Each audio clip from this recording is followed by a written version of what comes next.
Le rêve d'Antoinette de Joséphine Marchand.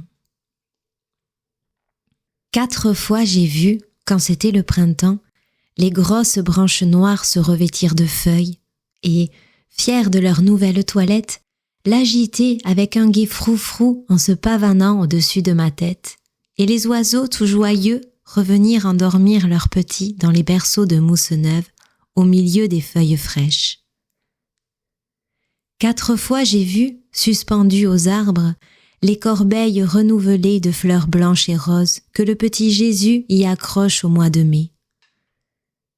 4 fois aussi, depuis ma naissance, le tapis blanc de l'hiver s'est étendu sur la terre nue et laide pour la cacher à nos yeux attristés.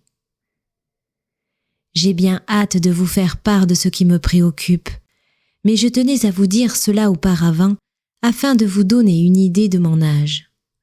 Le calcul n'est pas difficile, et si vous êtes un peu perspicace, vous avez deviné que j'ai eu mes 4 ans au mois de juillet dernier. C'était la veille du jour de l'an. Il s'agissait pour maman de m'amener à la ville pour m'acheter une coiffure. Le petit frère malade l'avait empêché de s'en occuper plus tôt. Le détail peut paraître futile, mais il est très important. La suite de mon récit le prouvera. À 2 heures, j'étais habillée, mais d'une drôle de façon. Ne trouvez-vous pas, je le demande aux personnes de mon âge, que les mères ont une tendresse bien chaleureuse? Je l'appelle ainsi parce que leur solitude et leur frayeur du froid les portent à nous emmitoufler de manière à nous faire périr par un excès pour éviter l'autre. Je ris beaucoup quand, au moment de partir, je m'aperçus dans la glace. Un vrai peloton de laine. De mes boucles blondes, pas une n'avait osé s'échapper sous le triple tour du nuage bleu qui m'enveloppait la tête. Mon nez, enfoui dans tout ce lainage, paraissait si peu que c'était à faire croire que je n'en avais pas. On ne m'avait laissé que les yeux de libre, car on savait que cela me ferait tant de peine de ne rien voir. C'était déjà assez triste de ne pouvoir parler. Ma bouche, il ne fallait pas y songer. Elle avait assez à faire de respirer à travers tout ce qui la couvrait. Enfin, nous montons en voiture, puis les grelots résonnent et nous glissons vite sur la neige unie. Oh, que de jolies choses partout! Des équipages par centaines, de belles dames, des petits enfants drôlement encapuchonnés comme moi. Et dans les vitrines, que de merveilles! Des chevaux superbes qui semblent attendre leur maître. À côté, des familles de poupées, les bras tendus et les yeux grands ouverts, comme pour appeler et chercher leur petite mère parmi tous les enfants qui défilent devant elles.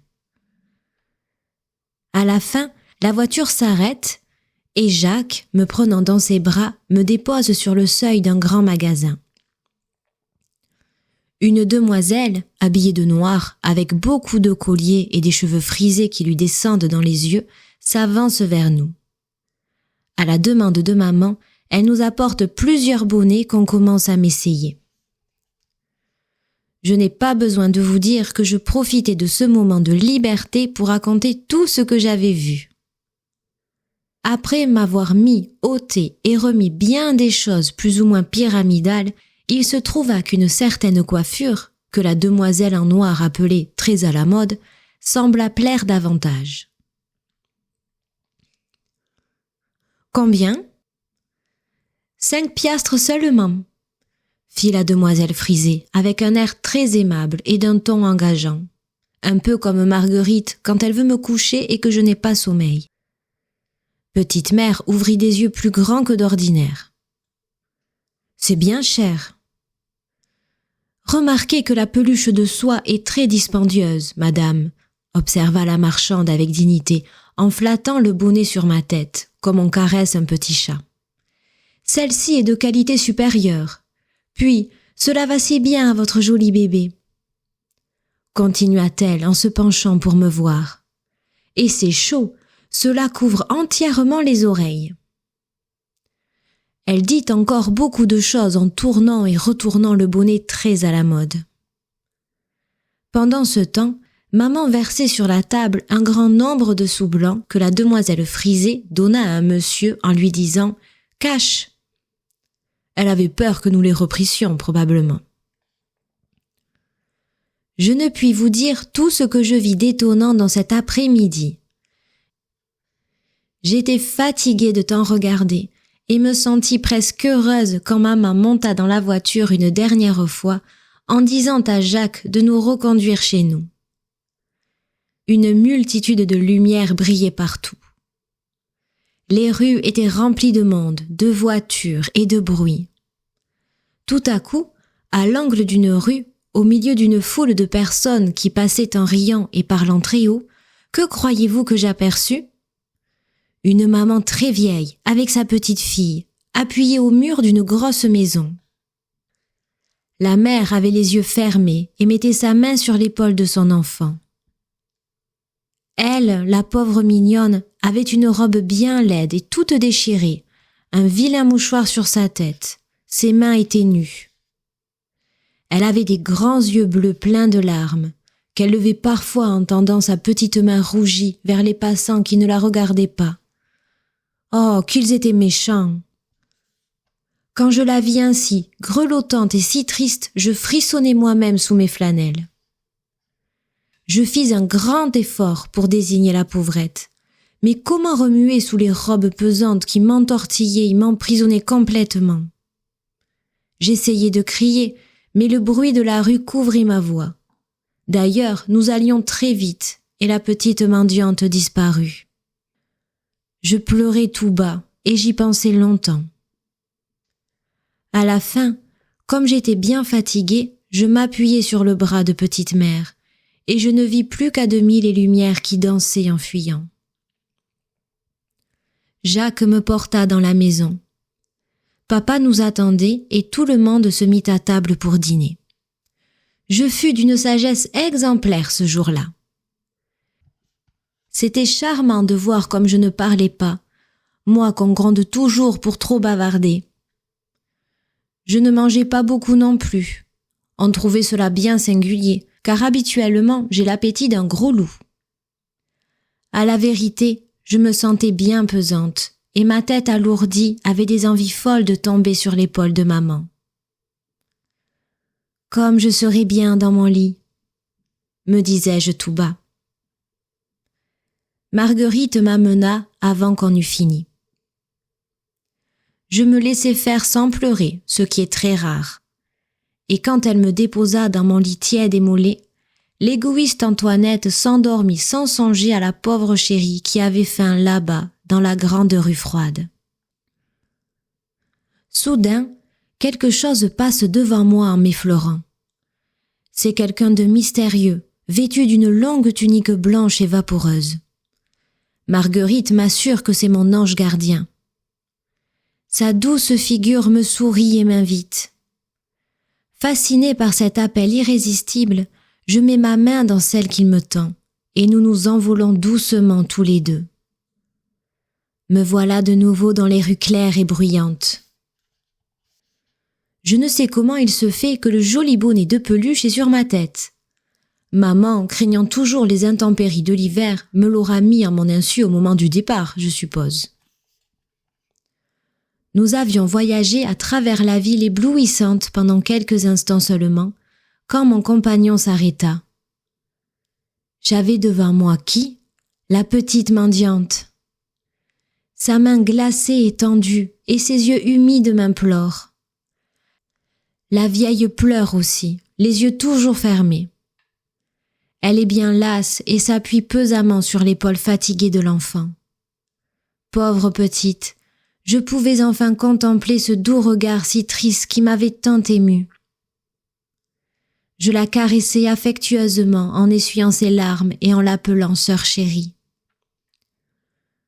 Je voyais de près aussi le vieux haillon noué sous son menton et qui cachait si imparfaitement ses oreilles que souffletait la bise glacée.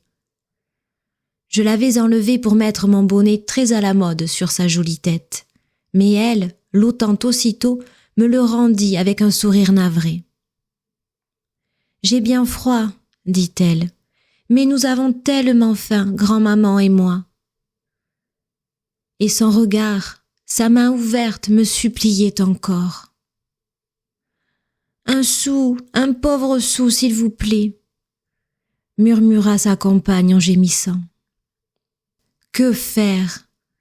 Je regardais la douce figure. Elle souriait toujours, mais restait muette. Une idée me vint tout à coup à l'esprit. Pourquoi prodigue-t-on sans remords tant de sous blancs pour les coiffures de certaines petites filles, tandis qu'il en est qui n'en ont même pas pour acheter un morceau de pain lorsqu'elles se sentent mourir d'inanition? Cela me parut absurde. Et je résolus d'aller tout de suite rendre son méchant bonnet à la demoiselle afin de rapporter les sous à la pauvrette.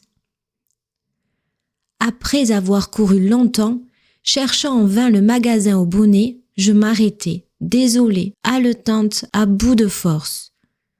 Puis, à la pensée de celle qui m'attendait là-bas, le cœur palpitant d'espérance, je repris ma course stérile. Le matin, à mon réveil, petit frère gazouillait dans son berceau, non loin de moi, et je voyais les vitres, toutes rouges et d'or, étinceler à travers le rideau de mon lit.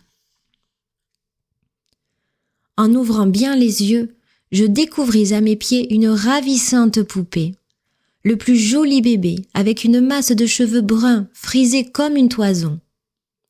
Folle de joie, je me mis à courir pour montrer dans toute la maison le cadeau du petit Jésus. J'embrassai tout le monde. Je berçai mon joli bébé en chantant. Je caressai ses boucles soyeuses en lui contant toutes sortes de choses. Ah, j'étais bien heureuse. En regardant les yeux bleus de Mimi, ma poupée avait été baptisée tout de suite, naturellement. Certains souvenirs qui me revinrent me rendit toute triste. « Papa, » dis-je en jetant mes bras autour de son cou, « veux-tu me faire un bien grand plaisir ?»« Mais oui, on ne refuse rien à sa petite fille le jour de l'an, » répondit ce cher petit père qui me gâte beaucoup, paraît-il. « Que désires-tu » Je racontai alors tout ce qui s'était passé, et, joignant mes mains avec ferveur, comme pour prier le bon Dieu, je le suppliai de nous amener les deux mendiantes pour les réchauffer et me laisser partager mes bonbons avec la douce enfant. « Mais nous ne les connaissons pas, cher ange, » objecta mon père en m'embrassant avec tendresse. « Oui, oui, » reprit maman, « je crois les connaître. Cette pauvre aveugle est l'aïeule et le seul support de 6 orphelins, dont la mère est morte de privation l'automne dernier. »« Veux-tu, petite mère ?» répétai-je tout bas. Elle me prit sur ses genoux et me pressa sur son cœur en promettant de m'accorder tout ce que je demanderais. Après la grand-messe, en effet, on revint me chercher.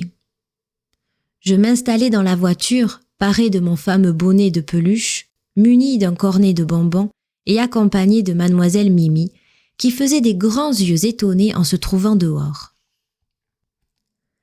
Jacques nous déposa dans une petite rue que je n'avais jamais vue, devant une vieille massure. Oh, que c'était noir et triste là-dedans! Pas de feu, pas de lit blanc, rien. Tous les petits frères, appuyés sur les genoux de la grand-mère, pleuraient amèrement en lui demandant du pain. Marie, c'est le nom de la mendiante, avait ses bras autour du cou de son aïeul. Jacques tira de dessous le siège de la voiture un grand panier qu'il emporta dans la maison. Figurez-vous que maman y avait entassé des robes, des bas, des gâteaux, du vin, du pain, des poulets, des bonbons. Je donnai tous les miens au petit frère, qui me faisait rire aux larmes en les avalant tout ronds. Je prêtai aussi ma poupée à Marie. Elle osait à peine y toucher et disait avec admiration à la vieille aveugle: « Oh, grand-mère, si tu voyais comme elle est gentille, un vrai bébé vivant. » La pauvre grand-mère pleurait, elle. C'est drôle comme les vieilles gens pleurent toujours, même quand ils sont heureux. Elle tenait les mains de maman et disait en secouant sa tête blanche: « Que le bon Dieu vous bénisse, bonne petite dame, que le bon Dieu vous bénisse. » Elle répétait constamment les mêmes paroles en sanglotant. Mais les orphelins étaient bien heureux. Ils dévoraient les tartines que Marie leur distribuait et allaient tous en offrir un morceau à leur bonne vieille maman. « Ne sois pas triste, grand-mère, nous n'avons plus faim !» criaient-ils tous ensemble, sans toutefois perdre l'occasion d'enlever d'énormes bouchées à leurs gâteaux ébréchés. J'aurais voulu passer la journée à les regarder faire. Maman interrompit ma contemplation en me prenant par la main pour me conduire vers la vieille femme assise près de l'âtre sombre. Elle m'approcha tout près de celle-ci et dit en lui touchant l'épaule: « Bénissez-la, c'est elle qui m'a amenée ici. » L'aveugle se leva toute chancelante et, posant sur ma tête ses mains qui tremblaient, elle prononça lentement ces mots: « Ange du bon Dieu, soyez bénie. » Petite mère lui aida à se rasseoir et m'entraîna hors de la maison.